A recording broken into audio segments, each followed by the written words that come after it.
মোবাইলে টিকটক করে এবং বিভিন্ন অসামাজিক কাজে সে লিপ্ত থাকে। টিকটক করায় মরদেহ দাফন করতে দেয়নি স্থানীয়রা। শুনতে অবিশ্বাস্য লাগলেও এমনই একটি ঘটনা ঘটেছে চুয়াডাঙ্গার দৌলতদিয়ারে। একদিকে পরিবারের শোক, অন্যদিকে এলাকাবাসীর আপত্তি। এই দুয়ের মাঝখানে তৈরি হয়েছে এক অস্বস্তিকর বাস্তবতা।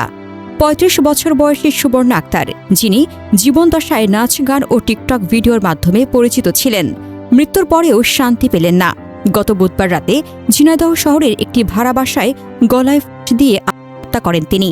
পরদিন ১৪ মে ময়নাতদন্ত শেষে তার মরদেহ যখন নিজ বাড়িতে আনা হয়, তখনই শুরু হয় নতুন এক অধ্যায়, দাফনের বাধা। স্থানীয়দের দাবি, সুবর্ণা ছোটবেলা থেকেই নাচ গানের সাথে যুক্ত ছিলেন এবং বিভিন্ন অনুষ্ঠানে অংশ নিতেন।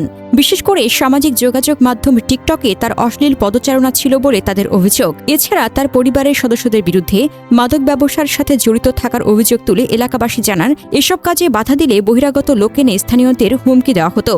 তারা আরও দাবি করেন, সুবর্ণার পরিবার ওই এলাকার স্থানীয় বাসিন্দা নয়। কয়েক বছর আগে তারা ভাড়া হিসেবে এখানে বসতি শুরু করেন। তাই সুবর্ণার মরদেহ তার বাবা অথবা তার স্বামীর গ্রামে দাফন করার দাবি জানান তারা। সুবর্ণা আক্তারের সৎ বাবা ইসরায়েল হোসেন ক্ষোভ প্রকাশ করে বলেন, এর আগে আমাদের পরিবারের আরেক সদস্য মারা গেলে দাফনে কোনো বাধা দেওয়া হয়নি, কিন্তু এখন সুবর্ণার মরদেহ দাফন করতে দেওয়া হচ্ছে না। এমনকি তার কবর খুঁড়তেও বাধা দিচ্ছে এলাকাবাসী। আমরা এখন অন্য কোথাও দাফন করার চিন্তা করছি।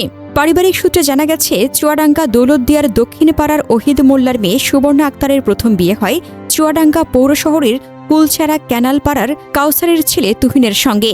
সেই সংসারে 2 মেয়ে ও 1 ছেলে রয়েছে। 6 বছর আগে দাম্পত্য কলহের জেরে স্বামী সন্তান রেখে ঝিনাইদহের শোলকুপার পাভেল নামে এক ব্যক্তিকে বিয়ে করেন সুবর্ণা। পরিবারের দাবি, দ্বিতীয় স্বামীর সঙ্গে মনোমালিন্যের জেরে সুবর্ণা আত্মহত্যা করেছেন। ইসলামী শরীয়ত হোক বা রাষ্ট্রীয় আইন, মৃত ব্যক্তির দাফন তার মৌলিক অধিকার। কেউ ব্যক্তিগতভাবে দাফনে বাধা দিতে পারে না। তবুও বাস্তবে দেখা যায়, গ্রাম বাংলার অনেক জায়গায় সামাজিক বিচার আইনের চেয়ে শক্তিশালী হয়ে দাঁড়ায়। ইসলাম আত্মহত্যাকে কঠোরভাবে নিষেধ করেছে। পবিত্র কুরআনে আল্লাহ বলেন, তোমরা নিজেদের হত্যা করো না, নিশ্চয়ই আল্লাহ তোমাদের প্রতি পরম দয়ালু। আর যে ব্যক্তি সীমা লঙ্ঘন করে এবং জুলুম করে করবে, তাকে আমি আগুনে নিক্ষেপ করব। এটা আল্লাহর পক্ষে সহজ। সূরা আন-নিসা আয়াত 29-30। কিন্তু একই সাথে ইসলাম মৃত ব্যক্তির দাফন, জানাজা ও দোয়া করাকে অস্বীকার করে না।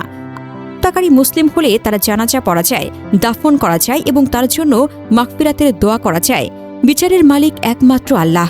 মানুষের কাজ নয় অন্যের মৃত্যুকে অপমান করা বা দাফনে বাধা দেওয়া। মৃত্যুর পর কোনো মানুষের ওপর আমাদের আর কোনো অধিকার থাকে না, শুধু দোয়া আর ক্ষমা করার অধিকার থাকে।